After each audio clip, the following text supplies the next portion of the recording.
bàbá ìgbà rẹ̀ lọ́jọ́ òní o. Ọba títà mọ́ rẹ̀ lẹ́yìn o, wá ti wá lẹ́yìn o. Má jẹ́ kójú tì wá láyé, àmì bẹ̀bẹ̀ lọ́dọ̀ rẹ̀. Ẹnikẹ́ni tó bá ń fẹ̀yìntì yọ, kò mà nínú lọ́wọ́ òfo. Bàbá mi ti sọ̀rọ̀ mi dayọ̀. Jésù Kristi mo dúpẹ́ ṣe. Gbogbo ọ̀pẹ ìṣòro mi ti di pẹ̀tẹ́lẹ̀ o. Hallelujah, torí ìjọ mímọ́. Bàbá mi ti sọ̀rọ̀ mi dayọ̀. Jésù Kristi mo dúpẹ́ ṣe. Gbogbo ọ̀pẹ ìṣòro mi ti di pẹ̀tẹ́lẹ̀.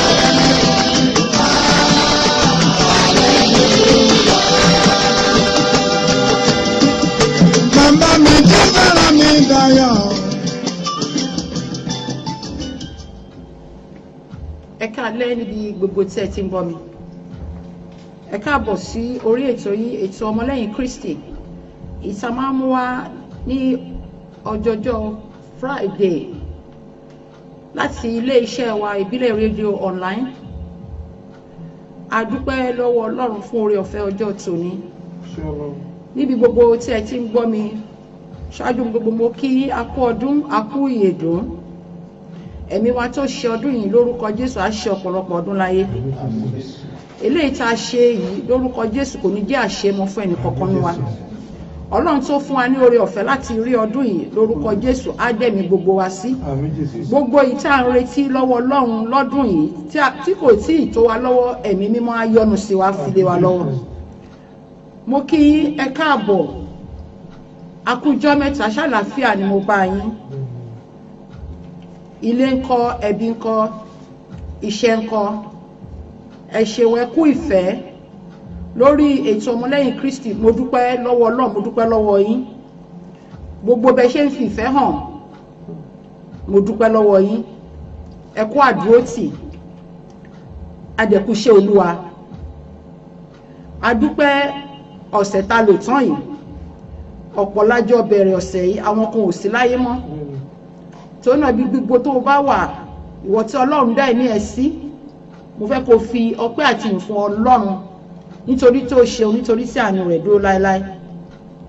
A dúpẹ́ lórí ìbílẹ̀ rédíò, a dúpẹ́ lọ́wọ́ Ọlọ́run nítorí tí kò bá sí Ọlọ́run lẹ́yìn ìbílẹ̀ rédíò, kò lè sí ìbílẹ̀ rédíò. Níbẹ̀ la ti ń gbé orúkọ Jésù ga, níyìn la ti ń polongo agbára Ọlọ́run. A dúpẹ́ lórí gbogbo àwọn àyànfẹ́ Ọlọ́run tí Ọlọ́run ń lò lórí ètò náà. A dúpẹ́ lọ́wọ́ Ọlọ́run fún ètò àná, ìtí ó jẹ́ wákàtí kan pẹ̀lú Ọlọ́run. A dúpẹ́ lórí ìránṣẹ́ ìtí Ọlọ́run ń lò lánàá, olùṣọ́ àgùntàn wòlíì Kúnlé Ọmọjúwà ti ìjọ CCC Èsúsáwó Parish tó wà ní Akron. Ẹ ṣé, ẹ kú òdìdí àná sà, a kú iṣẹ́ Olúwa. A dúpẹ́ lórí gbogbo àwọn tó wà pẹ̀lú wa ní orí ètò lánàá. A dúpẹ́ lọ́wọ́ Ọlọ́run fún gbogbo ogun tó ṣẹ́. A dúpẹ́ lọ́wọ́ Ọlọ́run fún oore tó ṣe fún wa. Nítorí pé àwa mọ̀ dájú pé àdẹ̀ ní ìgbàgbọ́ pé ọ̀pọ̀ lórí ìtúsílẹ̀ lánàá. Mo dẹ̀ mọ̀ pé dájúdájú lénìí ìṣẹ́gun ìní á tún ju ti àná lọ. Tó náà a dúpẹ́ lọ́wọ́ Ọlọ́run pàápàá jùlọ lórí àwọn bàbá mi. Wọ́n ti wà níjókòó báyìí torí èmi kan ni mo ní ọjọ́ òní. Àwọn ni Ọlọ́run náà máa lò lénìí, àwọn ló ní iṣẹ́ Olúwa tòní. Mo kàn fẹ́ kí yín ni pé a kú ọdún, a kú ìyèdún. Kí n dẹ̀ dúpẹ́ lọ́wọ́ gbogbo ẹ̀yin olólùfẹ́ ìbílẹ̀ rédíò, gbogbo ẹ̀yin lọ́balọ́ba tẹ́ ẹ ti wá sọ́dọ̀ wa, gbogbo ẹ̀yin tẹ́ ẹ polówó ọjà yín, gbogbo ẹ̀yin tẹ́ wá polówó ìyàwó, táwa bá yín ṣe ìyàwó, ẹ̀yin ìjọ Ọlọ́run tẹ́ ẹ ṣe ìkórè, ẹ̀yin tẹ́ ń lọ sí ìlú Israel, ilẹ̀ mímọ́. A dúpẹ́ lọ́wọ́ gbogbo ẹ̀yin tẹ́ ẹ bá wa rìnrìn àjò ní ọdún 2018. A dúpẹ́ ìṣeun. Olúwa tó dúró tì yín, tó mú yín wá síbí, lórúkọ Jésù kò ní fi yín sílẹ̀. Gbogbo ìfọwọ́sowọ́pọ̀ yìí pẹ̀lú ìbílẹ̀ rédíò lórúkọ Jésù ẹ̀mí mọ́ ò ní fi òpin sí. Olúwa Ọlọ́run tó darí yín síbí lórúkọ Jésù àjọṣe pẹ́pẹ́. Gbogbo bí tí ẹ ti ń gbọ́ mi ẹ̀yin tẹ́ ṣì ń rò ó pé ṣé kẹ́ bá wa dòwò pọ̀ à ń lọ sínú ọdún tuntun gẹ́gẹ́ bí mo ṣe sọ lọ́sẹ̀ tó kọjá pé ẹ jẹ́ ká jọ gbéra wa lọ́wọ́ sókè ẹ jẹ́ ká jọ ranra wa lọ́wọ́ nítorí eléyìí nínú Ọlọ́run máa ń dùn sí.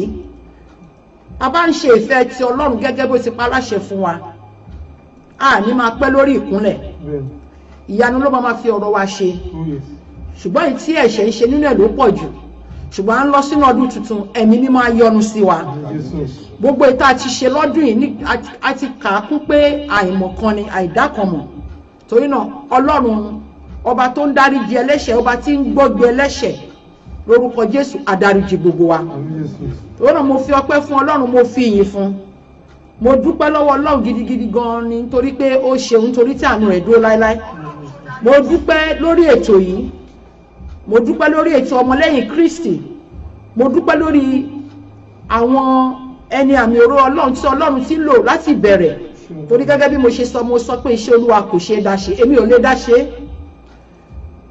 ọwọ́ ọ̀tún àtòsí ó máa ń wọ ọwọ́ ni kọ́wọ́ lè mọ́ ọwọ́ kan kò lè gbẹ́rù sórí ṣùgbọ́n tó bá ti di iṣẹ́ Olúwa ọwọ́ èèyàn kan ò lè dá ṣe tó náà mo dúpẹ́ lọ́wọ́ Ọlọ́run fún gbogbo àwọn ẹni àmúrò Ọlọ́run tó ń mọ Ọlọ́run lótìtọ́ àtòkò tó ní ìbẹ̀rù Ọlọ́run tó ń bá wa ṣiṣẹ́ náà ẹ̀mí mímọ́ á dúró tì wọ́n lórúkọ Jésù kò ní sú wọn lórúkọ Jésù kò ní rẹ̀ wọ́n ìjọ Ọlọ́run tó Olúwa gbélé wọn lọ́wọ́ ẹ̀mí mímọ́ á dúró tì jọ ẹ̀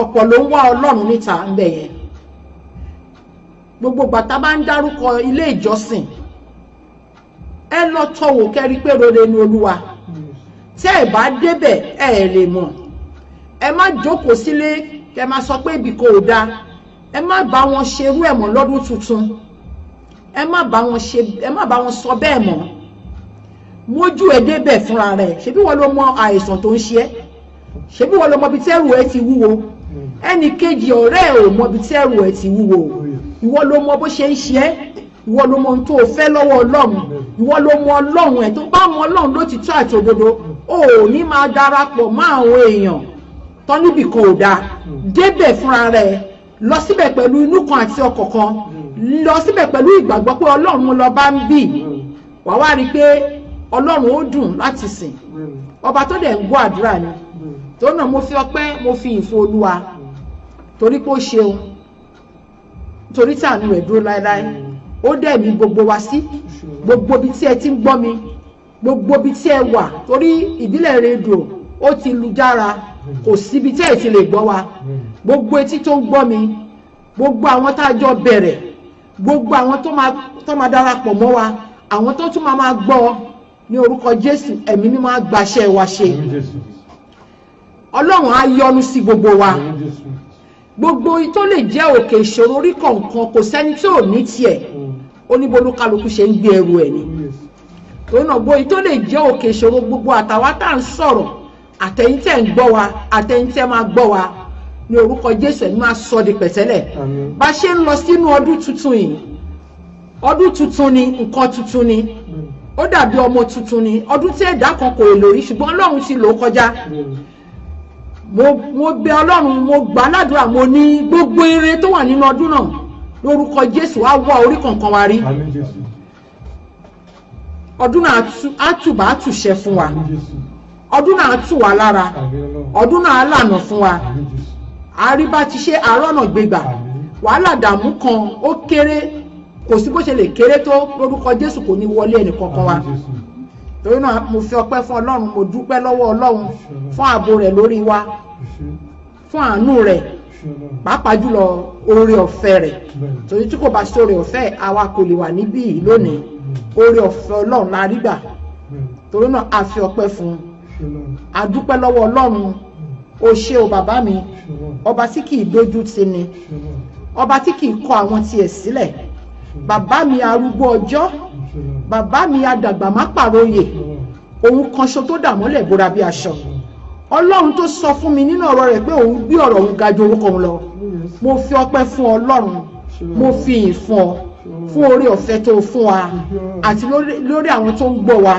àwọn tá a jọ bẹ̀rẹ̀ àwọn tó ti mú ìjókòó lọ́wọ́lọ́wọ́ ní orúkọ Jésù ẹ mọ́ wá gbọ́ ọpẹ́ wa mo dúpẹ́ lọ́wọ́ rẹ Ọlọ́run fún gbogbo rẹ tó ṣe fún orí kọ̀ọ̀kan wa adúpẹ́ tó dẹ́mi wá sí ojú ẹ kó ojú wa rí ọdún adẹ̀mọ̀ dájú pé ojú wa tó rí ọdún yìí lórúkọ Jésù á rí ọdún tuntun torí náà ẹ̀mí wa gbọ́ ọpẹ́ wa mo wá bẹ̀ Ọlọ́run tá a bá rí tí mo ṣe torí mi ò pé ẹlẹ́ṣẹ̀ abáramóore jẹ ni mí èmi kò yí ẹni tá a bá máa pè ní ọmọ rẹ mọ́ ṣùgbọ́n mo wá nípasẹ̀ ọmọ rẹ Jésù Kristi olùgbàlà èyí tó kú fún mi lórí igi àgbélébù mo ní bàbá mi bójúwọlẹ̀ dárí ẹ̀ṣẹ̀ mi jì mí gbogbo ọ̀nà tí n bá ti ṣẹ̀ sí ọ Ọlọ́run mi mo bẹ̀bẹ̀ lórúkọ Jésù dáríjì mi ẹlẹ́dàá dáríjì mi Ọlọ́run kó gbé mi wọ̀ yá àyíká ìsinmi Ọlọ́run ẹ̀yin màlẹ́ka ẹ sọ̀kalẹ̀ lórúkọ Jésù ẹ wá ṣiṣẹ́ àrà lórúkọ Jésù ẹ wá ṣiṣẹ́ ìyanu gbogbo ohun tá a ṣe lónìí bàbá mi àti Ọlọ́run jẹ́ kó ti ọ̀dọ̀ wa ẹlẹ́dàá gbogbo àwọn tó wà ní ìdẹ̀kùn ní wákàtí ẹ̀mí bá mi tú wọn sílẹ̀ gbogbo àwọn tó ń wojú rẹ ẹ̀mí má bá mi yọ́nú sí wọn gbogbo àwọn tó wà nínú ìtìmọ́lé Ọlọ́run mi wọ́n ń wojú rẹ fún àánú ẹ̀mí mímọ́ sọ àánú rẹ kalẹ̀ lónìí bá ṣe ń lọ sínú ọdún tuntun bá ẹ̀dùn ọkàn wọn pàdé à ń lọ sínú ètò náà bàbá mi máa jọba lọ o ṣé Ọlọ́run tiwa mo fi ọpẹ́ fún ọ mo fi ìyìn fún ọ ẹ ṣé Olúwa gbọ́ àdúrà wa Jésù Olúwa wa àmín àmín àmín orúkọ Jésù màá kàn kọrin bíi méjì mẹ́ta kan torí àwọn bàbá mi ti ń jókòó bàbá mi Prophet Charles Wusu àti amúgbálẹ́gbẹ̀ẹ́ wọn lídà Ọlọ́dàpọ̀ Sótó ìbò tíjọ mímọ́ CCC New Glory Parish wọ́n wà ní Woolwich SC 185TF wọ́n wà ní ìjókòó báyìí torí náà máa kàn kọrin díẹ̀ torí gẹ́gẹ́ bí mo ṣe sọ fún yín níbẹ̀rẹ̀ kò ń ṣe èmi ni ó yẹ kí n sọ̀rọ̀ lẹ́nu mi ò fẹ́ gbà wọ́n láàyè rárá mo fẹ́ kí wọ́n tètè bọ́ síbí kán jókòó kán bá èèyàn ọmọ Ọlọ́run sọ̀rọ̀ torí náà ẹ gbé Bíbélì yín sí ọ̀dọ̀ yín ẹ fọkàn yín balẹ̀ ẹ gbé ìrònú sẹ́gbẹ̀ẹ́ kan ẹ fi ọkàn yín ẹ gbé igi àgbélébù Jésù ẹ gbé síwájú yín kẹ́ máa bá wa bá ìtìrọ ṣùgbọ́n kán tó jókòó mo fẹ́ ká kọrin bíi méjì mẹ́ta kan láti fi dúpẹ́ lọ́wọ́ Ọlọ́run torí náà mo ní kì í ṣe mi mọ̀ ọ́ ṣe kì í ṣe agbára mi kì í ṣe títóbi mi lẹ fi dá mi sí o bàbá máa sọ bẹ́ẹ̀ fúnra ẹ kì í ṣe mi mọ̀ ọ́ ṣe kì í ṣe agbára mi kì í ṣe títóbi mi lẹ fi dá mi sí o bàbá Ọlọ́run mi mo ṣì mọpẹ́ tó dàbọ̀ Ọlọ́run mi mo ṣì mọpẹ́ tó dàbọ̀ èyí tó ṣe láyé mi mà ló ń jẹ́ kí n wá dúpẹ́ ìyìn yẹ Ọlọ́run mi ọba tó gbọ́ àdúrà ògo yẹ Ọlọ́run wa ọba tó gbọ́ àdúrà. Olúwa o ṣeun ọba àwọn ọba o ṣeun Ọlọ́run àwọn ọ̀run o ṣeun ọba tó ń jẹ́ mi ni má ṣe bẹ̀rù ẹ ṣeun adúpẹ́ gbogbo oore rẹ lórí orí kankan wa Ọlọ́run lórí gbogbo àwọn tó ń gbọ́ wa Olúwa o ṣeun adúpẹ́ lórí ètò yìí Ọlọ́run mi o ṣeun adúpẹ́ lórí ìbílẹ̀ rédíò Ọlọ́run mi o ṣeun adúpẹ́ fún ìdásí ẹ̀mí àwọn tó lò láti gbé ìbílẹ̀ rédíò Ìyá Ìbàdàn àti ẹbí adúpẹ́ lórí àwọn dádì wa ẹ ṣeun adúpẹ́ nítorí pé tí kò bá sí àtìlẹ́yìn Ọlọ́run àti bàbá wa ìbílẹ̀ rédíò lè wà báyìí àwọn ọmọ Ọlọ́run ò lè gbọ́rọ̀ Ọlọ́run báyìí torí náà adúpẹ́ lọ́wọ́ Ọlọ́run fún ìdásí ẹ̀mí wọn adúpẹ́ fún irú ẹ̀mí Ọlọ́run tó gbénu wọn adúpẹ́ nítorí pé tó bá sí bẹ̀rù Ọlọ́run nínú wọn a ò lè jókòó báyìí torí náà Olúwa a fi ọpẹ́ fún ọ adúpẹ́ lórí gbogbo àwọn tó ń lò lórí ètò yìí gbogbo orí kọ̀ọ̀kan tó ń ṣiṣẹ́ nínú ìbílẹ̀ rédíò Olúwa adúpẹ́ láti bẹ̀rẹ̀ January títí di wákàtí yìí Ọlọ́run bákan náà wá ń dúpẹ́ lọ́wọ́ rẹ bí tó ń mú wa lọ nítorí pé a mọ̀ pé bí gíga bí ayé ńlá ló mú wa lọ adúpẹ́ bí tá a wà lónìí adúpẹ́ gbogbo ohun tó ti ṣe nínú ìdílé kọ̀ọ̀kan Ọlọ́run mi ò ṣeun adúpẹ́ lórí gbogbo àwọn ẹni àmọ́ rẹ̀ pátá Ọlọ́run mi ò ṣeun lórí gbogbo àwọn tó ń gbọ́ wa àwọn silent listeners mo dúpẹ́ lọ́wọ́ bàbá mi aláàjì kan nígbà tí wà lórí ètò báyìí àwọn náà wọ́n bá wa ń bẹ̀rẹ̀ ni aláàjì ọlọ́run á dúró tì yín sà olúwa gbaṣẹ́ yín ṣe ẹ̀mí máa fi yín lọ́kàn balẹ̀ gbogbo tó jẹ́ ẹ̀dùn ọkàn yín ọlọ́run á bá ẹ̀dùn ọkàn yín pàdé gbogbo ohun tí ẹ̀ ń ṣe tẹ́ fi múnú ọlọ́run dùn ayé ò ní bàjẹ́ mọ́ yín lọ́wọ́ àjọ rìnrìn àjò pẹ̀lú ọlọ́run yìí ọlọ́run á dẹ̀mí yín sí fún wa bákan náà mo dúpẹ́ lọ́wọ́ màmá mi ò fẹ́ dárúkọ wọn torí mi ò gba permission ṣùgbọ́n wọ́n dúró gẹ́gẹ́ bí spiritual mother for me wọ́n máa ń sòótọ́ wọ́n sọ bó ṣe rí wọ́n máa fetí sí ìtó bá yẹ ká ṣe ìta ṣe wọ́n tó yẹ ká ṣe tá ṣe wọ́n sọ mo dúpẹ́ olúwa dẹ̀mí sí fún mi mà olúwa wà pẹ̀lú ẹ̀mí mọ́ ọlọ́run tó ń bá yín dé kò ní fi yín sílẹ̀ ìjọ ọlọ́run tẹ́ ẹ wà kò ní dàrú mọ́ yín lórí ní orúkọ jésù àjọ sin ọlọ́run gbadé yìí gbadé ògo ni ẹ ṣé mo dúpẹ́ gbogbo ẹ̀yin olólùfẹ́ ètò ọmọlẹ́yìn kristi àti bẹ̀rẹ̀ ìrìn àjò ẹ má jẹ́ kò sí sinmi ẹ má jẹ́ ká sinmi iṣẹ́ ọlọ́run kò sí sinmi ńbẹ̀ ẹni tó bá ń wá nǹkan lọ́wọ́ ọlọ́run kò ń sinmi kò ń káwọ́rọ̀ wàá máa bá sọ̀rọ̀ lójú korojú ni ẹ ní ìgbàgbọ́ nínú ọlọ́run ẹ pe jésù sínú ayé yín ẹ dúró tì í ẹ gbé ẹrù yín fún kò sẹ́ni tó ní ẹrù tiẹ̀ mo ní tèmi ó ń bá mi gbé mo mọ̀ torí kò dojú tì mí rí kò ní dojú tì í lórúkọ jésù ohun tẹ́ ẹ máa gbọ́n sìn lóhun bàbá mi torí wọ́n ti ń jókòó mo ti ń wojú wọn èmi náà ti ń wo aago mo rí pé mò ń gba táìmù wọn kò dẹ̀ yẹ kó rí bẹ́ẹ̀ torí náà ẹ ṣé mo dúpẹ́ à á pàdé láyọ̀ tàlàáfíà ní ọdún tuntun ẹ má mutí jù o ẹ dẹ̀ má jà ẹ di jésù mú.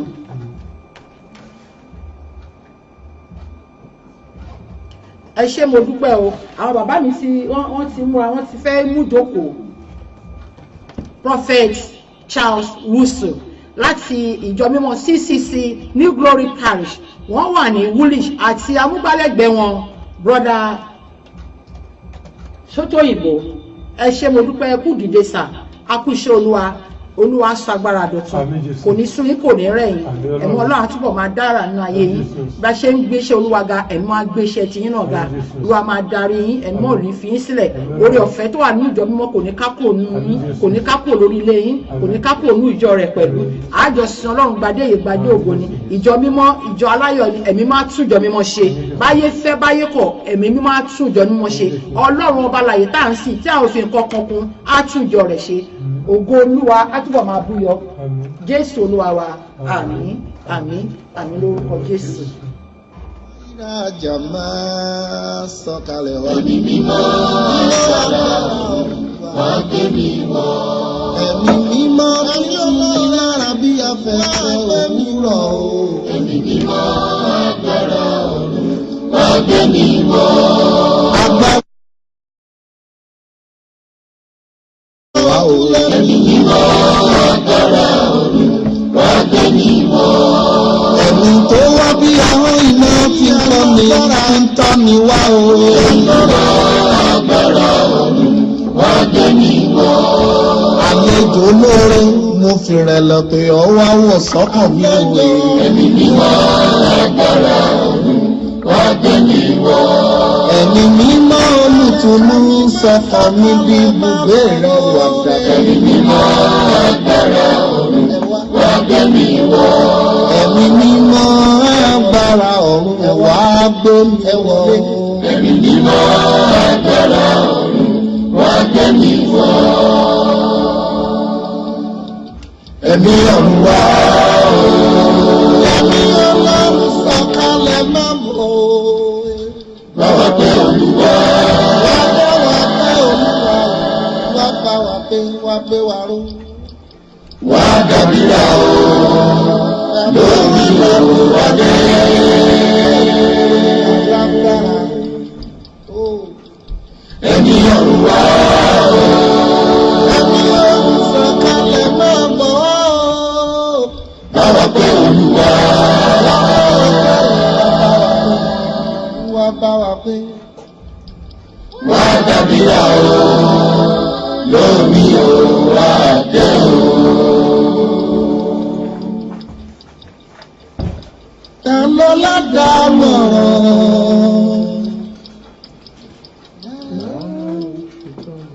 láì fi bá ọmọràn ṣe. ta ló sọ̀rọ̀ ìjìnlẹ̀. Láì fi tọ̀rọ̀ fúnra rẹ̀ ṣe o. Bí kò bá ṣe pé Olúwa kọ lẹ́nà ẹni tó kọ ń ṣe lásán ni o. Ẹ̀mí ọ̀run wá o. Ẹ̀mí ọ̀run sọ̀kalẹ̀ wá máa bọ̀. Báwa pẹ́ Olúwa. Wọ́n bá wa pẹ́ o. Wọ́n bá wa pẹ́ o. Wá dàbíra o. Lónìí o wá ní. Hallelujah. Hallelujah. Hallelujah. Hallelujah. Hallelujah. Hallelujah. Olúwa ṣeun. Ìyanu Ọlọ́run ó ṣe àdúpẹ́ lọ́wọ́ rẹ̀. A kú ọdún, a kú ìyèdún, ẹ̀mí wa yóò ṣọ̀pọ̀ rẹ̀. Àmín Jésù. Ọba tó dá wa sí di àkókò yìí, a mú wa la ọdún yìí já láyọ̀. Àmín Jésù. Lóòótọ́ ìgbà díẹ̀ ló kù kí ọdún yìí kó parí. Níwọ̀nba díẹ̀ tó kù yìí, ní orúkọ Jésù, èṣù ò ní fi wá ṣèrè jẹ. Àmín Jésù. Ìwọ̀nba díẹ̀ tó kù yìí Yorùbá wípé oòrùn tó ń bẹ níta yìí ó tó gbé aṣọ. Ìwọ̀nba díẹ̀ tó kù gbogbo ìlérí àṣemájẹ̀mú tọ́lọ́run ti bá wa dá póun yóò ṣe fún wa nínú ọdún 2018 ní orúkọ Jésù Ọlọ́run á mú ṣẹ fún wa. Àmín Jésù. Mo ní níwọ̀nba ọjọ́ díẹ̀ tó kù yìí gbogbo àwọn tí èṣù ti sàmì sí wípé òun máa mú wọn lọ kí ọdún yìí kó kásẹ̀ wọn nílẹ̀ ní orúkọ Jésù bí ọdún yìí bó ṣe ń parí lọ ògo yín ò ní parí pẹ̀lú Àmín Jésù. ayé yín ò ní parí pẹ̀lú Àmín Jésù. ayé ọmọ yín ò ní parí pẹ̀lú Àmín Jésù. ohun gbogbo ohun ayọ̀ tẹ́ kó wọ inú ọdún yìí ní orúkọ Jésù ìkọ̀kọ̀nú ẹ̀ kò ní yọ sọnù. Àmín Jésù. Ẹ káàbọ̀ sórí ètò yìí Ọlọ́run ọba ẹ̀mí á túbọ̀ máa wà pẹ̀lú wa. Àmín Jésù. Èmi ní tiyín ní tòótọ́ wòlíì Charles Wusu olùṣọ́ àgùntàn Celestial Church of Christ ìjọ mímọ́ ti Kristi láti ọ̀run wá New Glory Parish èyí tó wà ní 17 Bowater Road Woolwich London SE 185TF. Ọlọ́run ọba ẹ̀mí kó túbọ̀ máa wà pẹ̀lú wa. Àmín Jésù. Mo sì wà bí pẹ̀lú ẹlẹgbẹ́ mi Leader Ọládàpọ̀ Ṣòtóìlú láti ìjọ Celestial Church of Christ New Glory Parish tó wà ní Woolwich. hallelujah. Hallelujah. Ọlọ́run ọba ẹ̀mí kó túbọ̀ máa wà pẹ̀lú wa. Àmín Jésù. Ṣé rí kò sóhun tó yẹ wá ju pé ká máa dúpẹ́ lọ. Nígbà tí àwọn ìyá wa ń sọ̀rọ̀ lẹ́ẹ̀kan wọ́n ní ká ṣáà máa dúpẹ́. Ẹ̀mí Ọlọ́run wípé nínú ohun gbogbo ká ṣáà máa dúpẹ́ fún. Ọ̀rọ̀ wa tó ọpẹ́ ó ju ọpẹ́ lọ. Torí pé ọ̀pọ̀ lájọ bẹ̀rẹ̀ ọdún yìí tí wọn ò sí mọ́. Ọ̀pọ̀ láti lẹ́jọ́ bẹ̀rẹ̀ oṣù yìí tí wọn ò sí mọ́. Ọ̀pọ̀ ènìyàn pàápàá látijọ́ plan bá ṣe máa ṣe Christmas Tí kò sí mọ́. tí ò dẹ̀ sí mọ́ tí ọjọ́ Christmas ọ̀hún ò dé bá. A ò dára jù wọ́n lọ. Kì í ṣe wípé a pé kì í ṣe wípé a mọ̀ ṣe kì í ṣe agbára wa. Ṣe rí Ọlọ́run yìí bàbá dáadáa ni torí pé kì í wí bẹ́ẹ̀ kó tún wípé òun kò wí bẹ́ẹ̀ mọ́. Ó ní òun yóò máa dá àwọn ènìyàn rẹ̀ sí. Ó ní nígbà tí wọ́n bá sìn mí tí wọ́n sì ń pa òfin mi mọ́. Àmọ́ wá wò ó pípa òfin mọ́ kọ́ ló jẹ́ kó dá wa sí o bí kò ṣe pé ìfẹ́ rẹ̀ fún wa. Hallelujah. Hallelujah. Bí kò ṣe pé kí ni ìfẹ́ rẹ̀ fún wa. Lónìí mo kàn fẹ́ ká máa dúpẹ́ lọ́wọ́ Ọlọ́run. Ìrònú rẹ̀ mo fẹ́ kó gbé sí ẹ̀gbẹ́ kan. Ohun kò sí wọ́n ní kò sí ewé tó máa bọ́ lára igi tí Ọlọ́run kò ní mọ̀ sí. Ìtumọ̀ ẹ̀ ni pé kò sí ohunkóhun tó fẹ́ dé bá tí Ọlọ́run ò mọ̀ sí. Ọlọ́run dẹ̀rẹ̀ kò ní jẹ́ kí ìṣòro tó máa jù ẹ́ lọ kó dé bá. Àmín Jésù. Ọba yìí lánàá òun lónìí òun lọ́jọ́ gbogbo òun tó wà níbẹ̀ ní ìbẹ̀rẹ̀ ọdún nígbà tá a máa bẹ̀rẹ̀ 2018 ọ̀pọ̀lọpọ̀ lóòótí ẹ̀ mọ̀ bóun ṣe máa ṣègbésí ayé òun.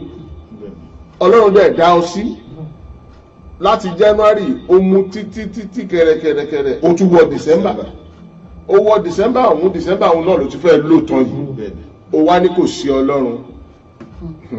Ìjọ mímọ́ máa kọrin kan wọ́n ní ẹ bá mi dúpẹ́ lọ́wọ́ Jerimóyámà tó ṣèlérí tó sì mú májẹ̀mú ṣẹ. Ayé ló tán, Jésù mi ló kù, ẹ bá mi yọ̀, ẹ bá mi yọ̀, ẹ bá mi yọ̀, mo yìn Bàbá lógo. Bóyá ó ṣeé ṣe kó má gbọ́ dáadáa, orin yẹn ní ayé ló tán, Jésù mi wípé kí ni ó ló kù. Tí Jésù bá dẹ̀ sì ló kù, kò sẹ́ni tó tún lè wípé kò rí bẹ́ẹ̀, torí pé Ọlọ́run yìí ò wí bẹ́ẹ̀ ṣe bẹ́ẹ̀ ni. Tọ́lọ́run bá lànà kò sẹ́ni tó lè tì, ilẹ̀kùn tọ́lọ́run bá dẹ̀ sì tì kò sẹ́ni tó lè ṣí. Gẹ́gẹ́ bó ṣe sọ fún wa nínú ìfihàn, ó ní kọ́kọ́rọ́ ń bẹ lọ́wọ́ mi tí wọ́n fi ṣí tí ẹnikẹ́ni kò lè tì, tí èmi fi ń tì tí ẹnikẹ́ni kò lè ṣí. Lóòótọ́ o lè máa wò wípé gbogbo ohun tó pinnu pé máa ṣe láti ìbẹ̀rẹ̀ ọdún kọ́ ló tí ì ṣe, àmọ́ jẹ́ kí n sọ fún ẹ, ohun tó jù nínú gbogbo ẹ̀ òun ló ṣì wà lọ́wọ́ ẹ yẹn, òun ni ẹ̀mí rẹ. Torí pé bẹ́ẹ̀nìyàn bá ṣì wà láyé, ìrètí rẹ̀ kò pin. Ọlọ́run dá ọ sí, ó wà láyé, ó wà láàyè, ó sí lọ́gbà ẹ̀wọ̀n, ó sí lọ́sípítù, ó wà bí ẹni tí ò sí. Ọ̀rọ̀ rẹ̀ tó ọpẹ́, ó ju ọpẹ́ lọ. Ọ̀rọ̀ rẹ̀ ṣe kí ni, ó tó ọpẹ́, ó ju ọpẹ́ lọ. Torí ẹni Bíbélì sọ pé bó tẹ̀ jẹ́ wípé ó wà nínú ìrònú. Tẹ́ bá mi wo ìwé Tẹsalóníkà kínní, 1 Thessalonians orí 5 ẹsẹ̀ 18. 1 Thessalonians chapter 5 verse 18. Verse 18. Give thanks in all circumstances, for this is God's will for you. Ohun tí Ọlọ́run fẹ́ fún wọn nìyẹn. Ẹ bá mi wáyọ̀ báyà jáde bẹ́ẹ̀. 1 Thessalonians 5:18. 5:18. Bẹ́ẹ̀ ni. Ẹ máa dúpẹ́ nínú ohun gbogbo. Ẹ máa dúpẹ́ nínú ohun gbogbo. Nítorí èyí ni ìfẹ́ Ọlọ́run. Nítorí èyí ni ìfẹ́ Ọlọ́run. Nínú Kristi Jésù fún yín. Hallelujah. Kì í wá ṣe pé títorí pé Ọlọ́run kọ́ sí pé kó máa dúpẹ́, ó ní nǹkan tóun fẹ́ nìyẹn. Ohun tó fẹ́ ni wípé kó jí láàárọ̀ kó dúpẹ́, lọ́sàn-án kó dúpẹ́, ní àṣálẹ́ kó dúpẹ́. Wò ó jẹ́ kí n sọ fún ọ, ó jáde nílé láàárọ̀ lówùúrọ̀, lóòótọ́ àwọn ènìyàn á padà sílé wá ní ẹ̀hún tí mo bá lọ kò já sí mi lọ́wọ́, mi ò rí. Àmọ́ èmi ń sọ fún ẹ wípé tẹ̀sí dúpẹ́, torí pé ó jáde lọ ó dẹ̀ padà wọlé. Jẹ́ kí n sọ fún ẹ, ọ̀nà tó gbà kọjá yẹn àwọn kan gbà kọjá wọ́n dẹ̀ pàdé ikú wọn níbẹ̀. Mọ́tò tó wọ̀ yẹn òun làwọn kan náà wọ̀ tí wọ́n sì pàdé ikú. Ó máa dára jù wọ́n lọ, ó máa dára jù wọ́n lọ. Nínú gbogbo Bíbélì ní ká máa ṣọpẹ́, ó nítorí ìyẹn ni ìfẹ́ Ọlọ́run. Ó ní orin kan tí mo fẹ́ràn orin yẹn gidigidi gan, torí wípé mo fi pé orin yẹn tíyàn bá ń kọ wọ́n ló máa mọ̀ lọ́kàn ara ẹ̀ ohun tó jẹ́. Orin yẹn wípé èmi nìkan ló yé, kò lè yé ẹnìkan kan, ìdí tí mo fi yìn Bàbá, èmi nìkan ló yé, èmi nìkan ló yé, kò lè yé ẹnìkan kan, ìdí tí mo fi yìn Bàbá, èmi nìkan ló. Lóòótọ́ èmi nìkan ló yé, torí wípé èmi ni mo mọ ohun tọ́lọ́run ṣe fún mi, èmi ni mo mọ ohun tọ́lọ́run ṣe lọ́wọ́lọ́wọ́, èmi ni mo sì mọ ohun tọ́lọ́run ti pinnu wípé òun máa ṣe. Wo jẹ́ kí n sọ fún ẹ, má jẹ́ kí àwọn ènìyàn kan máa fojú tẹ́ńbẹ́lú ẹ, kí wọn náà wá máa wò wípé Ọlọ́run ò tí ì ṣe fún mi.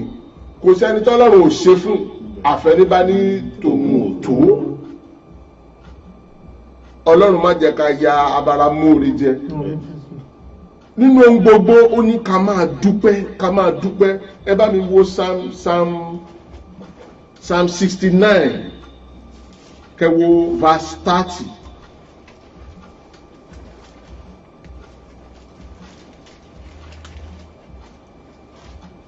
Psalm 69. èmi yóò fi orin yin orúkọ Ọlọ́run. Bẹ́ẹ̀ni. èmi yóò sì fi ọpẹ́ gbé orúkọ rẹ̀ ga. èmi yóò sì fi ọpẹ́ gbé orúkọ rẹ̀ ga. òyìnbó ẹ̀kọ́. I will praise God's name in songs. I will praise and glorify Him with thanksgiving. Hallelujah. Psalm 69 verse 30. O gbọ́ nǹkan tó wí, ẹ bá mi ka Yorùbá yẹn lẹ́ẹ̀kan sí. Èmi yóò fi orin yin orúkọ Ọlọ́run. Èmi yóò sì fi ọpẹ́ gbé orúkọ rẹ̀ ga. Ó ní èmi yóò fi orin yin Ọlọ́run. Jẹ́rí tá a bá kọ̀ bọ́ sórí bí lónìí, tá a kọ̀ kọrin, tá a yin Ọlọ́run, tá a dẹ̀ ń lọlé, ó tó bẹ́ẹ̀, ó jù bẹ́ẹ̀ ni.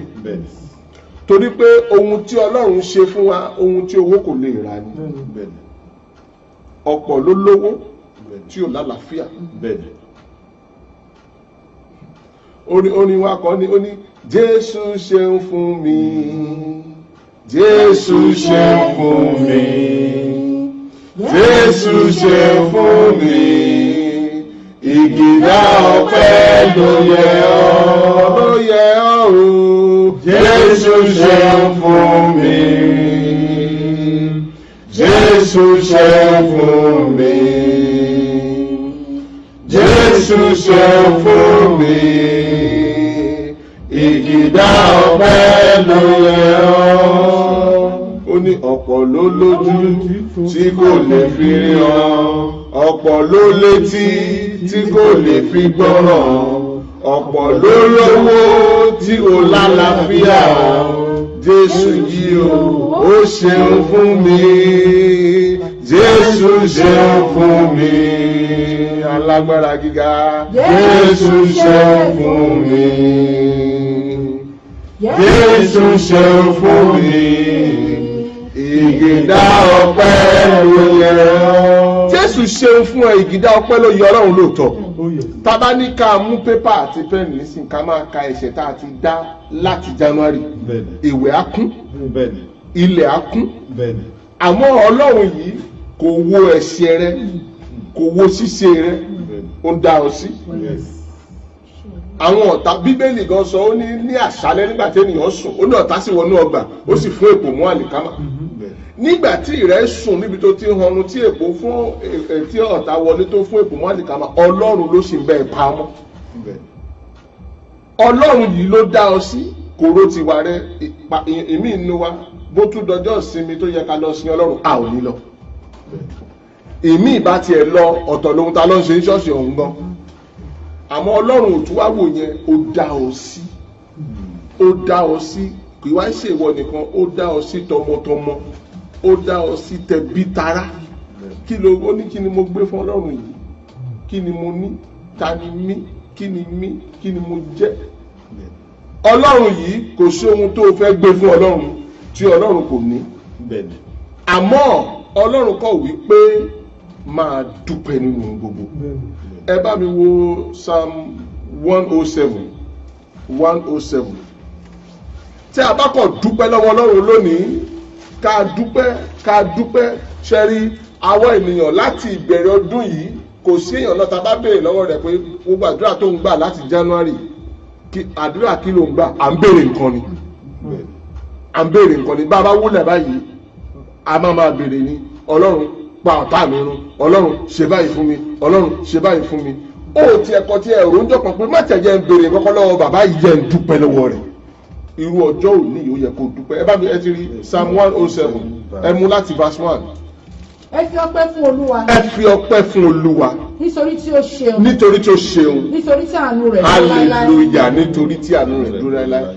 Wo jẹ́ kí n sọ fún ẹ, ohun tó ń béèrè lọ́wọ́ Ọlọ́run tí kò tí ì ṣẹlẹ̀ yẹn, Bíbélì wípé ìwé Éfésù ni ó ní ìwé oníwàásù ó ní ohun gbogbo ló ní ìgbà àti àsìkò tirẹ̀. ohun gbogbo ló ní ìgbà àti àsìkò tirẹ̀. Ọlọ́run yìí dẹ̀rẹ̀ kì í papòdà, kì í ṣe wípé rìjíìmù ẹ̀ máa kọjá lọ tíyàn mi máa jọba tó máa wá níyà mi ò mọ̀ pé Ọlọ́run tó wà ń bẹ̀ tẹ́lẹ̀ ti ṣèlérí fún ẹ. Òun tó ṣèlérí náà ló máa yìwà ń bẹ̀ títí di ọjọ́ ìmúṣẹ. Ìrẹ tó wà lọ́dọ̀ Ọlọ́run lọ́jọ́ ìlérí, ìrẹ náà ló máa wà pẹ̀lú Ọlọ́run ní ọjọ́ ìmúṣẹ. Hallelujah. Àmọ́ láàrin ọjọ́ ìlérí àti ọjọ́ ìmúṣẹ, ohun tó wá yẹ kó ṣe ni wípé kí ìrẹ kó máa fi ìgbàgbọ́ àti ọpẹ́. Torí wípé Bíbélì kan sọ tó bá wo inú ìwé Hébérù 11 ẹsẹ̀ 6 ó sọ nǹkan kan níbẹ̀. Torí wípé tí a bá ní nǹkan yẹn a ò lè bá Ọlọ́run rìn. Wo ọmọlẹ́yìn Kristi, Hebrews 11 verse 6. Ṣùgbọ́n ní àìsí ìgbàgbọ́ láìsí ìgbàgbọ́ kò ṣeé ṣe láti wù Ọlọ́run. Nítorí ẹni tó bá ń tọ̀ Ọlọ́run wá kò lè ṣàì ìgbàgbọ́ pé ó ń bẹ. Hallelujah. English ni that. And without faith, it is impossible to please God. Impossible. Because anyone who comes to him must believe that he exists and that he rewards those who earnestly seek him. Hallelujah. Ó dẹ̀ ní gbogbo ìgbà ó ti sọ fún wa nínú ìdákọ́kọ́ kà ní Tẹsalóníkà kínní orí 5 ẹsẹ̀ 22 yẹn pé nínú ohun gbogbo ó ní ká ṣáà máa dúpẹ́. Ó ní nínú ohun gbogbo ká ṣáà máa dúpẹ́, nínú ohun gbogbo ká máa yìn. Èmi yóò gbé ọ̀gá Ọlọ́run mi, èmi yóò gbé ọ̀gá Ọlọ́run mi, èmi yóò gbé ọ̀gá Ọlọ́run mi ju gbogbo òrìṣà tí ń bẹ láàyè. Ó ní èmi yóò gbé ọ̀gá torí wípé wo gbogbo wa bá ṣe wà yìí, tó bá rò pé o mọ iye ọ̀tá tó ní láyé òun tọ́ra rẹ ni. Torí pé ọ̀pọ̀lọpọ̀ ló farahàn bí ọ̀rẹ́ tó dẹ̀ jẹ́ wípé wọ́n lépa rẹ̀. Ọ̀pọ̀lọpọ̀ pàápàá ọ̀tá téèyàn míì ní tó pọ̀ jù kì í tún wá ṣara tàbí kò ṣara lé. Ogun inú ilé dẹ̀ ló burú jù. Torí ogun gbogbo ni wọ́n mọ̀ nípa rẹ̀. Wọ́n dẹ̀ mọ ibi tó kù sí. Ọlọ́run yìí dẹ̀ dá ọ sí. Wọ́n ní o wá sìn o kọ̀. Wọ́n ní o ṣètọrẹ àánú o kọ̀. Wọ́n ní o gbéṣẹ́ Ọlọ́run ga o kọ̀. Wọ́n ní o máa ka ọ̀rọ̀ Ọlọ́run ó kọ̀. Wọ́n ní o ṣọpẹ́ sí ó kọ̀. Síbẹ̀síbẹ̀ ó dá ọ sí. Síbẹ̀síbẹ̀ ó ní gbogbo retí Jésù ṣe fún mi. Ó pọ̀jù iyanrìn òkun lọ. Jésù ìrẹ̀ láwa yóò máa yìn. Láyé yìí ó títí bọ̀dọ̀. Ó ní gbogbo oore tí Jésù ṣe fún mi ó pọ̀ ju ìyanrìn òkun lọ. Bàbá mi ìjà lè ka ìyanrìn òkun rárá, kò ṣeé kà, kò ṣeé kà. Tẹ́lẹ̀ mi wo Psalm 117 Psalm 117 ẹ bá mi wò ó. Ẹ máa yin Olúwa. Ẹ máa yin Olúwa. Ẹ̀yin orílẹ̀-èdè gbogbo. Ẹ yìn. Bẹ́ẹ̀ni. Ẹ̀yin èèyàn gbogbo. Hallelujah. Bẹ́ẹ̀ni. Nítorí tí ìṣeun àánú rẹ̀ pọ̀ sí wa. Nítorí pé àánú rẹ̀ pọ̀ sí wa. Àti òtítọ́ Olúwa dúró láéláé. Àtítọ́ Olúwa dúró láéláé. Ẹ̀yin Olúwa. Ẹ̀yin Olúwa. Praise the Lord. Praise the Lord. All you nations. Bẹ́ẹ̀ni. Extol him. Yes. All you people. Bẹ́ẹ̀ni. For great is his love towards us, and the faithfulness of the Lord endures forever. Praise the Lord. Ìfẹ́ Ọlọ́run ó pọ̀ jọjọ sí wa. Òun lórí yẹn ṣe ní ó ní bí mi bá lè gbẹ̀rún ahọ́n fi yìn Olùgbàlà, ògo Ọlọ́run ọba mi, ìṣẹ́gun oore rẹ̀. àbí kò ṣeun fún ọ a ó mà ṣeun fún mi, àbí kò dá ọ láre a ó mà dá mi láre. Ẹ̀jẹ̀ rẹ̀ ṣe ó fún mi, ẹ̀jẹ̀ rẹ̀ ṣe fún mi, ẹ̀jẹ̀ Jésù ṣe ó fún mi, ẹ̀jẹ̀ rẹ̀ ṣe fún mi. Ṣe rí Dáfídì, Ọlọ́run fẹ́ràn Dáfídì gidigidi gan. Kí ló dé dé tọ́lọ́run ṣe fẹ́ràn Dáfídì? Torí pé bó tilẹ̀ ń kórí, ó máa ń ṣọpẹ́ sọ́lọ́run, ó máa ń dúpẹ́ lọ́wọ́ Ọlọ́run. Wo jẹ́ kí n sọ fún ẹ, kò dìgbà tó o bá ra ilé fún Ọlọ́run, kò dìgbà tó o bá gbé owó gọbọyì lọ sí ṣọ́ọ̀ṣì lọ dúpẹ́ lọ́wọ́ Ọlọ́run. Nínú yàrá rẹ o lè máa fi ohùn rẹ yin dúpẹ́ lọ́wọ́ Ọlọ́run, o lè máa yin Ọlọ́run. Wo mo fẹ́ kí o mọ̀ nísinsìnyí kó o sì mú lò nínú ọdún tó ń bọ̀ wípé gbogbo ìgbà kọ́ lèèyàn kọ̀ máa béèrè máa bó lọ́mọ ńlé gan tó jẹ́ wípé gbogbo ọjọ́ dádì ẹ̀ mú wá ẹ̀ mú wá ẹ̀ mú wá ẹ̀ mú wá ni. Bó bá dọjọ́ kan wọ́n bá sọ pé ìwọ ọmọjú mú wá lọ ni, gbà á tiẹ̀ náà dà, àbí? Kò dẹ̀ wá sí ohun tó lè gbé fọlọ́run, bó ro ẹ̀fọ́ kò ní jẹ́, bó gúnyán èní jẹ́, ohun tó lè fún náà ni ọpẹ́. Torí ẹni tẹ́ bá wo Psalm 118 láti ìbẹ̀rẹ̀, Psalm 118 láti ìbẹ̀rẹ̀. Ẹ fi ọpẹ́ fún Olúwa nítorí tí ó ṣeun, nítorí tó ṣeun, nítorí tí àánú ẹ̀ dúró. Ẹ máa wò wípé bó ṣe ń sọ̀rọ̀ ọpẹ́ yẹn ó ń fi ọ̀rọ̀ méjì kan tẹ̀lé. Àkọ́kọ́ ní nítorí tó ṣeun, a tún wá ní nítorí tí àánú rẹ̀. Òun ni Bíbélì ti sọ pé àánú ṣèdájọ́ lórí ohun gbogbo. Ìtumọ̀ àánú yẹn ni wípé kò wo bí ó ti rìn, kò wo bí ó ti ṣe, kò wo bí ó ti sọ̀rọ̀, ó ṣàtọ́jú rẹ̀ lójoojúmọ́. Kò wo bó ti rìn, kò wo bó ti ṣe, kò wo bó ti sọ̀rọ̀. Ìyàn míì nínú wa tàbá wa sọ̀rọ̀ ń sìn pé ó pànìyàn, èmi kẹ̀ mi ò fọwọ́ kàn bọ́n rí, mi ò fọwọ́ kàn ọ̀bẹ rí, ẹnu rẹ̀ mú ju ìbọn àti ọ̀bẹ ń bọ́ lọ. Ó ti fẹnu bàtà ènìyàn jẹ́. Èèyàn míì tó jẹ́ pé ó ti gbàdúrà kówó lóore, nígbà tó olóore yẹn bẹ̀rẹ̀ sí ní rò wípé kóun ṣàánú fún ìwọ ló ṣe olùdènà rẹ̀, ó ti pa sáyé. Ọlọ́run ò tún wá wo ìwà yẹn, kò ti torí ẹ̀ fi olóore mú ẹ, kò torí ẹ̀ dáwọ́ orí rẹ̀ sí lórí rẹ̀, ó wá ní kò sọ Ọlọ́run, ó wá ní ohun tó ń béèrè ò tí ì rí gbà. Ohun tó rí gbà ju ohun tó ń béèrè lọ, torí pé ohun tó rí gbà iye ni, iye ní tiwa. Olúwa olùfẹ́ ó fẹ́ ìfẹ́ iye sí wa, látọ̀run mímọ́ wọ́n kọ orin ayọ̀. Hòsánà ògo là máa kọ nínú ìjọ mímọ́. Ó ní ó fẹ́ ìfẹ́ iye sí wa. Ìgbà míì máa sì jókòó máa rò wípé Olúwa ó máa ṣeun. Ó ní orin yẹn ti pẹ́, àmọ́ gbogbo ìgbà tí n bá rò ó máa wò pé orin yìí sọ̀rọ̀ ńlá táwọn ènìyàn ò mọ̀ ta kàn ń jó.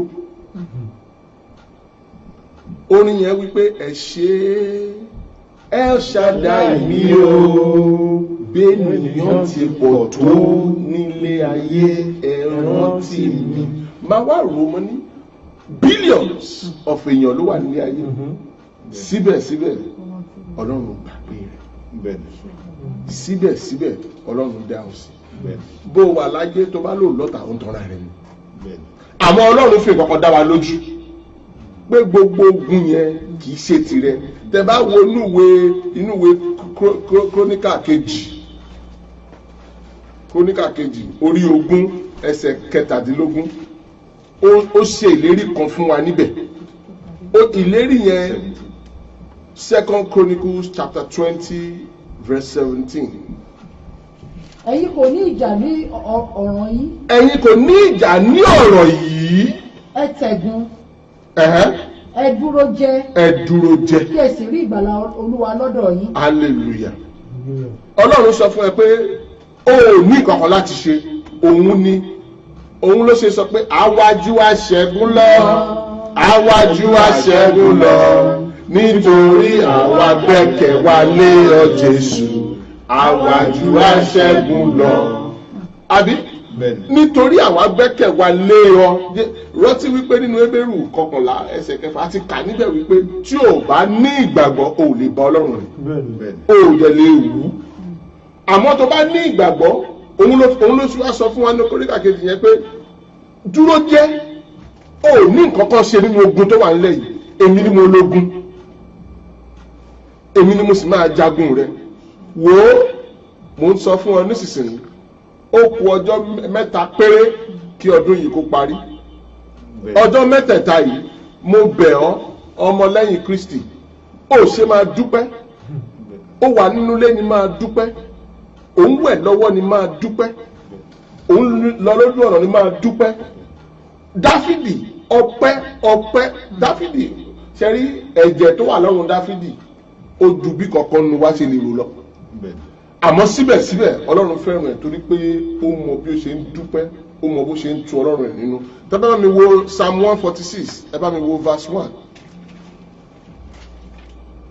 146. ẹ fi ìyìn fún Olúwa. Ẹ fi ìyìn fún Olúwa. ẹ fi ìyìn fún Olúwa. Ẹ fi ìyìn fún Olúwa. ìwọ ọkàn mi. Ìwọ ọkàn mi. Ṣé rí 146 ní àbí? Ẹ wá lọ sí 147 kẹ́ máa wo nǹkan o. Ẹ fi ìyìn fún Olúwa. Ẹ òtúgbọ́ ẹ tún fi ìyìn fún Olúwa nìyẹn o. Nítorí ohun rere. Nítorí ohun rere. Ni láti máa kọ orin ìṣe Ọlọ́run wa. Láti máa kọrin ìyìn. Nítorí tí ó dùn, ìyìn sì yẹ. Hallelujah, hallelujah. Ó ní òun lọ́pẹ́ yẹ, òun ní ìyìn yẹ, òun ní ògo tọ́ sí. Torí pé orin kan ní who is greater than Jehovah Lord divine?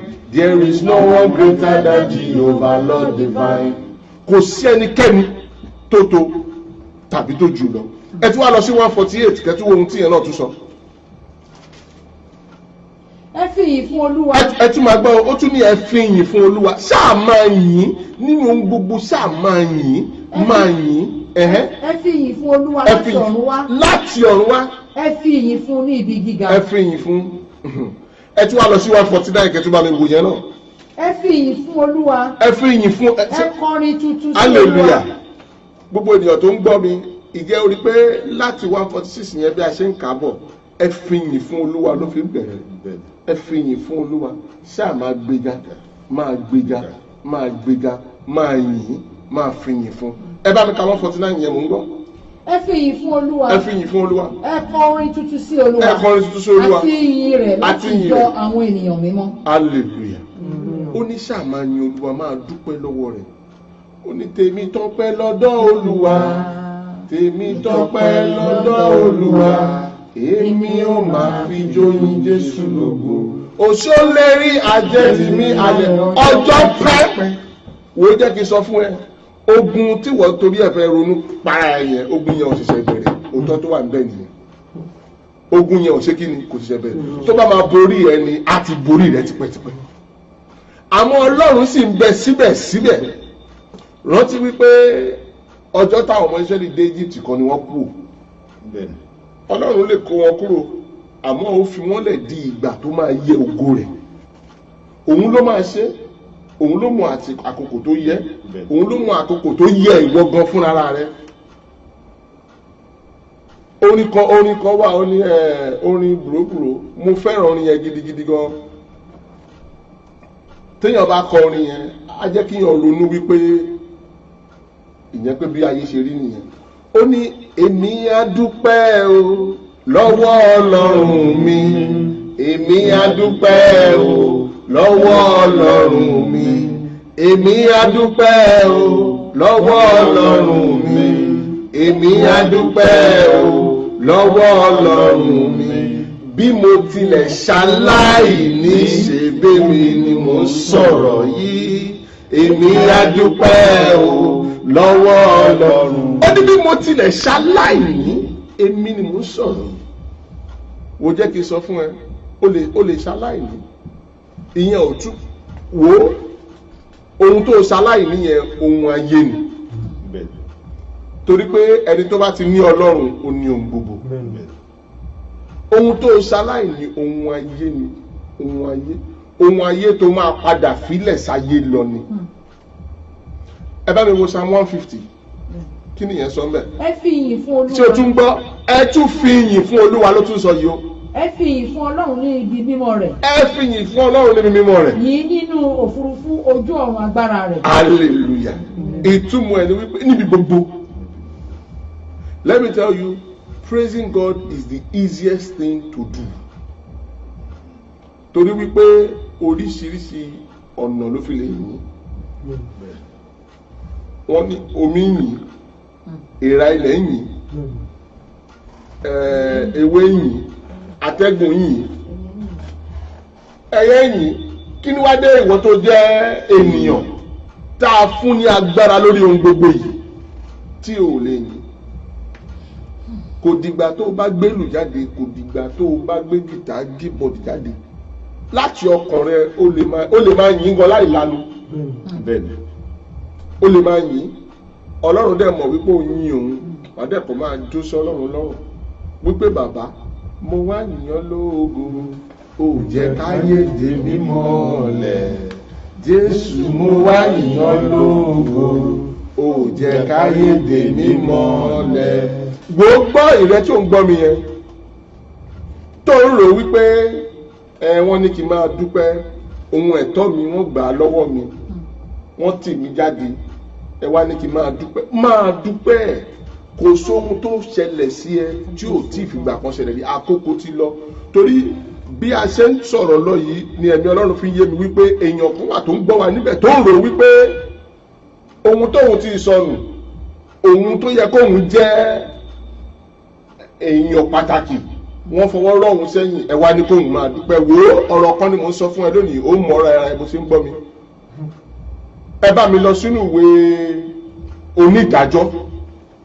Arákùnrin kan wà níbẹ̀ 11 Judges 11. Arákùnrin kan wà níbẹ̀ à ń porúkọ rẹ̀ ní Jẹ́fítà. Àkókò ti lọ, àmọ́ ìrẹ́ ènìyàn yìí ó mọ́ra rẹ̀. Mo dẹ̀ ń sọ fún ọ lónìí, wo Jẹ́fítà lóòótọ́ ní ìgbà tí ẹ ti débẹ̀ ọ̀ya ẹmu láti verse 1. Jẹ́fítà ará Gíleádì. Ará Gíleádì. sì jẹ́ akọni ọkùnrin. ó jẹ́ akọni ọkùnrin. Ìwọ tó ń rò wípé bí mo ṣe dáa tó yìí, ṣé bí mo ṣe dáa tó yìí lọ́n wá ṣe mí bẹ́ẹ̀, ó wá ní kí n máa dúpẹ́, kí n máa jó, kí n máa yọ̀. Wò ó ṣáà máa jó máa yọ̀, ọjọ́ ń bọ̀ lolúwa wí. Òun sì jẹ́ ọmọ panṣágà obìnrin kan. Ìyá ẹ̀ alágbèrè onípanṣágà ni. Ibi yẹn òun jẹjọ́ ti ẹ̀. Gíleádì sì bí Jẹ́fítà. Aya Gíleádì sì bí àwọn ọmọkùnrin fún. Gíleádì wá ní àwọn ẹlẹgbẹ́ rẹ̀ tí jẹ́ ọmọkùnrin náà. Nígbà tí àwọn ọmọ aya náà sì dàgbà. Nígbà tí wọ́n dàgbà. Wọ́n sì lé Jẹ́fítà jáde. Wọ́n lé Jẹ́fítà jáde. Wọ́n sì wí fún un pé. Wọ́n fi pé. Ìwọ kì yóò jogún ilé bàbá wa. Ó ní ìwọ ọmọ obìnrin onípanṣágà ò lè jogún ilé bàbá wa. Nítorí pé ọmọ àjèjì obìnrin ni wọ́n. Nítorí wípé ọmọ àjèjì obìnrin ni ìrẹ́ ń ṣe. Wọ́n lé jáde. Wọ́n lé jáde. Nígbà tó lé jáde ó lọ. Àkókò ti lọ ní mi fẹ́ ká gbára wa lákòókò. Ó lọ ń gbé ní ìlú kan tá à ń pè ní ìlú Tóòbù. Nígbà tó ń gbé bẹ́ẹ̀ ó ti ẹmọ̀ tó bá níyàn ti gbà kámú. Bí rẹ̀ náà ṣe ń rò ń sìn pé ó ti gbà kámú pé. Àmọ́ ohun ìyanu kan ṣẹlẹ̀ tẹ́ bá kà síwájú sí ìbólẹ̀ kàdé yẹn. 2. 3. Nígbà náà ni Jẹ́fítà sá kúrò lọ́dọ̀ àwọn arákùnrin rẹ̀. Ó sá lọ ní pátápátá. Ó sì jókòó ní ilé Tóbù. Nílẹ̀ Tóbù. Àwọn ènìyàn lásán sì kó ara wọn jọ lọ́dọ̀ Jẹ́fítà. Wọ́n sì bá jáde lọ. Ṣé ń gbọ́ bó ṣe ṣàpèjúwe àwọn èèyàn tó wà pẹ̀lú àwọn ènìyàn lásán ní orúkọ Jésù. Ò ní jẹ́ ènìyàn lásán. Àmín Jésù. Kí ló wá ṣẹlẹ̀? Ó sì ṣe lẹ́yìn ìjọ mélòó kan. Àwọn ọmọ Ámónì bá Ísírẹ́lì jagun. Ṣé 5 lẹ wà yẹn àbí? 4. 5 mo lọ sí. Ẹ bọ́ síbẹ̀. Ó sì ṣe. Nígbà tí àwọn Ámónì bá Ísírẹ́lì jagun. Àwọn àgbà Gíleádì sì lọ mú Jẹ́fítà láti ilé Tóbù wá. Bóyá lo mọ̀ pé ó lè jẹ́ torí Jẹ́fítà lọ́lọ́run ṣe jẹ́ kí ogun kó jà. Lọ́wọ́lọ́wọ́ mò ń sọ fún ẹ nísinsìnyí. Bó o ṣe ń rò wípé afẹ̀tọ́ rẹ dù ọ́ yẹn, kò sóhun tó ṣẹlẹ̀ tí Ọlọ́run ò mọ̀ ń pa ẹ̀. Ọlọ́run ń bá ṣẹlẹ̀ lọ́wọ́. Ṣèbí Jẹ́fítà ti lọlẹ̀ Tóbù pẹ̀lú àwọn ènìyàn lásán. Ó ti lọ wà níbẹ̀. Ó ti jókòó síbẹ̀. Ó ti gbà kámú. Láì mọ̀ wípé Ọlọ́run bá iṣẹ́ lọ. nǹkan tí mo fẹ́ kó mọ̀ ni wípé èmi àti rẹ la máa ń ṣiṣẹ́ la ní closing time ọlọ́run ò ní closing time torí pé ọlọ́run kì í ṣíwọ́ iṣẹ́ hallelujah nígbà tí ogun yìí dé tó bá wọn tán ọlọ́run wá fi ìmọ̀ torí pé bíbélì fi yé mi wípé kò sóhunkóhun tí ẹ̀dá rò tí ọlọ́run kò mọ̀ sí bó ti ṣe ń rò ọlọ́run ti mọ̀ ó wá fi sí wọn lọ́kàn pé Jẹ́fítà yẹn gan-an òun ni kẹ́ padà lọ bá ẹ mú láti 6 kí ló ṣẹlẹ̀ ńbẹ̀. wọ́n sì wí fún Jẹ́fítà pé bẹ́ẹ̀ni wá jẹ́ olórí wa. ẹ máa wòran o ẹni tí wọ́n lé lọ tó sákò òǹlù ọwọ́n sọ fún pé wá jẹ olórí wa. kí àwa kí ó lè bá àwọn ọmọ Ámónì jà. ká lè bá àwọn ọmọ Ámónì yìí dá kí Jẹ́fítà wá dá wọn lóhùn pé. Jẹ́fítà sì wí fún àwọn àgbàdo pé ẹ̀yin kò wá ti kórìíra mi. ẹ̀yin kò wá ti kórìíra mi. ẹ̀yin kò wá ti lé mi kúrò ní ilé bàbá mi. ẹ kò wá ti lé mi kúrò ní ilé bàbá mi. èyí ṣe tí ẹ̀yin fi tọ̀ mí wá kí ló wá dé nísinsìnyí tó tún wá tọ̀ mí wá. nígbà tí ẹ̀yin wà nínú ìpọ́njú. nígbà tí ẹ̀yin wà nínú ìpọ́njú. ó yá ohun tó máa sọ àwọn ọ̀tá rẹ sínú ìpọ́njú tó fi máa padà wá di àpótí ìtìsẹ̀ fún ẹ ní orúkọ Jésù ní ó gbọ́dọ̀ jẹ́ Jésù kó bẹ̀rẹ̀ sí ní ṣẹlẹ̀ mo ní kó bẹ̀rẹ̀ sí ní ṣẹlẹ̀ mo ní kó bẹ̀rẹ̀ sí ní ṣẹlẹ̀ nígbà tó ṣẹlẹ̀ tán fúnra wọn wá wò nísìnyí Jẹ́fítà kọ́ ló wá ń sọ pé òun fẹ́ dolórí wọn fúnra wọn ló wá ń fúnra wọn sábẹ́ ìtìsẹ̀ rẹ̀ àwọn àgbà Gíleádì sì wí fún Jẹ́fítà. ó wí fún pé. nítorí náà ni àwa ṣe padà wá. torí náà la ṣe wá. kí àwa kí ó lè wá bá wa lọ. kí o sì bá àwọn ọmọ Ámónì jà. kí o sì jẹ olórí wa. kí o sì jẹ olórí wa. àti gbogbo àwọn ará Gíleádì. bẹ́ẹ̀ni bọlẹdẹ yẹn. ìkẹjọ. ẹ bá mi lọ sí 10. àwọn àgbà Gíleádì sì wí fún Jẹ́fítà pé. ó wí fún Jẹ́fítà pé. jẹ́ kí Olúwa kí ó ṣe ẹlẹ́rìí láàrin wa. Jẹ́fítà wá ń sọ fún wọn pé ohun tẹ́ ń sọ yìí ìjẹ́ ó máa rí bẹ́ẹ̀ wọ́n ní kí Ọlọ́run kó jẹ́ ẹlẹ́rìí láàrin àwọn àti nígbà tó dé 11 nǹkan. nígbà náà ni Jẹ́fítà bá àwọn àgbà Gíleádì lọ àwọn ènìyàn náà sì fi jẹ olórí àti balógun wọn. ẹ bá mi mú dání síbẹ̀ àkókò ti lọ wọ́n fi ṣe kí ni wọ́n fi ọ̀rọ̀ wá di òkúta táwọn ìmọ̀lé kọ̀ sílẹ̀ ó padà wá di pàtàkì nílé mo sọ fún ọ lónìí níbi tí ó wà àṣẹ ọ̀run jáde ní wákàtí àtọ̀wọ̀ yìí wípé ní gbogbo ẹ̀tọ́ rẹ ta ti fi dùn ọ́ ní ọdún 2018 yìí gbogbo ẹ̀tọ́ rẹ nídìílé bàbá nídìílé ìyá èyí tá ti fi dùn ọ́ Ọlọ́run gbà padà ó fi lé ọ lọ́wọ́ Jésù Ọlọ́run gbà padà ó fi lé ọ lọ́wọ́ Jésù Ọlọ́run gbà padà ó fi lé ọ lọ́wọ́ Jésù ó yá gbogbo ènìyàn tó ń lo agbára ayé fi halẹ̀ mọ́ ọ ní orúkọ Jésù wọ́n di àpótí ìtìsẹ̀ Jésù wọ́n ní orúkọ Jésù wọ́n di àpótí ìtìsẹ̀ Jésù wo mo fẹ́ kí o tó bá wá àkókò kó ka ibẹ̀ yẹn dáadáa ìtàn Jẹ́fítà yẹn ó jẹ́ ìtàn tó ní agbára gan torí wípé tó bá wo ìbẹ̀rẹ̀ a ti sọ wípé akíkanjú ènìyàn ni kì í ṣe èèyàn tó yẹ kí ìyà jẹ àmọ́ ayé nígbà tó bá gbé ìṣe wọn dé ìrìkíṣí adélé ayé yìí bá ní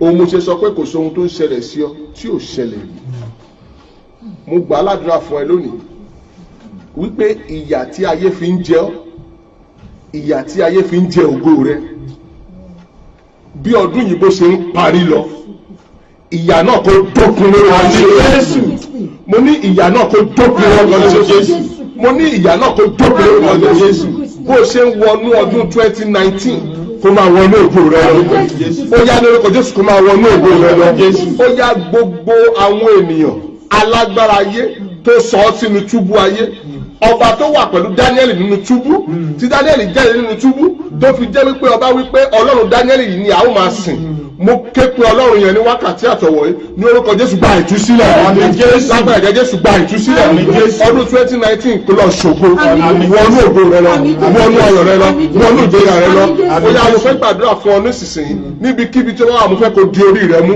wípé nínú ọdún 2019 ní agbára ẹ̀jẹ̀ Jésù orí rẹ kò ní gbà bọ̀dì ẹlẹ́dàá rẹ kò ní gbà bọ̀dì ẹlẹ́dàá rẹ kò ní gbà bọ̀dì ẹlẹ́dàá rẹ kò ní gbà bọ̀dì bóyá ohun gbogbo tó ń de ògo rẹ mọ́lẹ̀ èyí tí ò jẹ́ kí ògo rẹ kó bùyọ tí ò jẹ́ kí ayé kó rí ọ, tí ò jẹ́ kó lóore kó rí ọ, tí ò jẹ́ ká láàánú kó rí ọ, ohun gbogbo tó bo ògo rẹ mọ́lẹ̀ ó yá ọ̀run ṣí ìdànù lónìí, ọlọ́run ṣí ìdànù lónìí, kábíyèsí ṣí ìdànù lónìí, ó yá lọ kó lọ ṣògo, lọ kó rí àánú gbà, lóní kó rí ayọ̀ gbà, ọwọ́ rẹ kó tẹ ire, orí rẹ kó sọ ire, ẹnu rẹ kó sọ ire, etí rẹ kó gbọ́ ire, ẹsẹ̀ rẹ kó gbé ọ débi ire.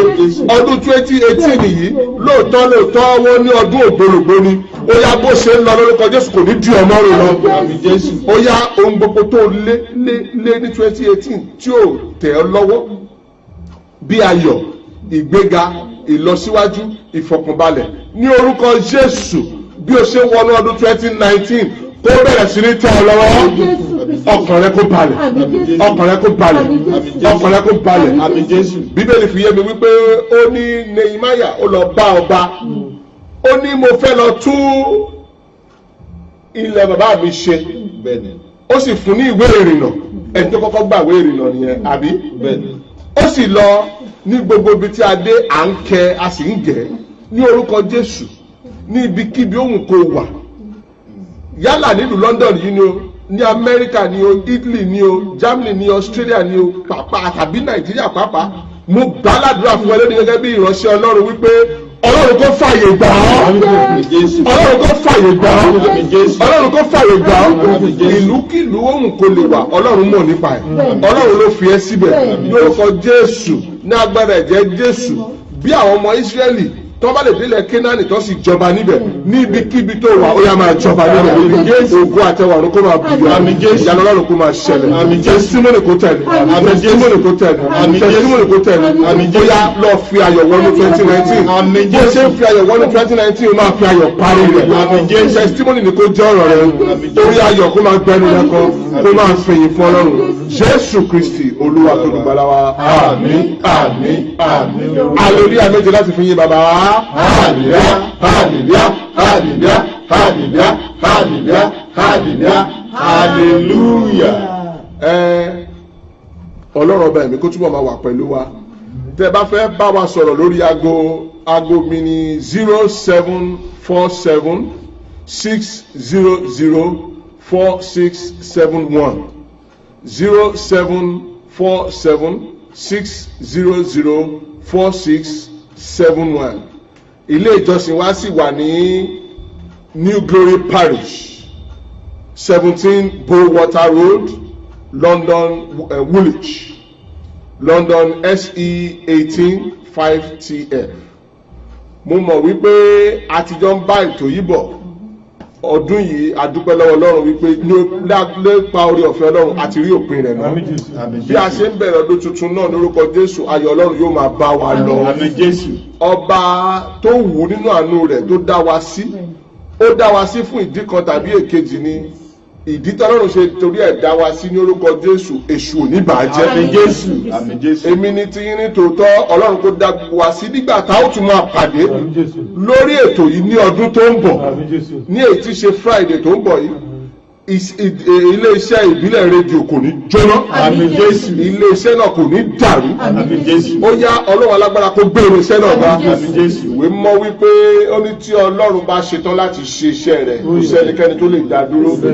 Ní orúkọ Jésù, ọdún 2019 ní orúkọ Jésù, ọdún tá a máa gbé ìbílẹ̀ rédíò síta, ògo iléeṣẹ́ náà yóò sì tàn. Gbogbo àwọn ìránṣẹ́ Ọlọ́run tí wọ́n ń wá síbi ní orúkọ Jésù ànífẹ́ríkẹ́ nínú ilé ṣàwátì, ìyá Ọlọ́run kó wá yé rí, ògo Ọlọ́run kó sì bà lé yín. Ọwọ́ Ọlọ́run, ó ní ọwọ́ ọ̀tún Olúwa ni agbéga, torí pé ọwọ́ ọ̀tún Olúwa ń ṣe agbára.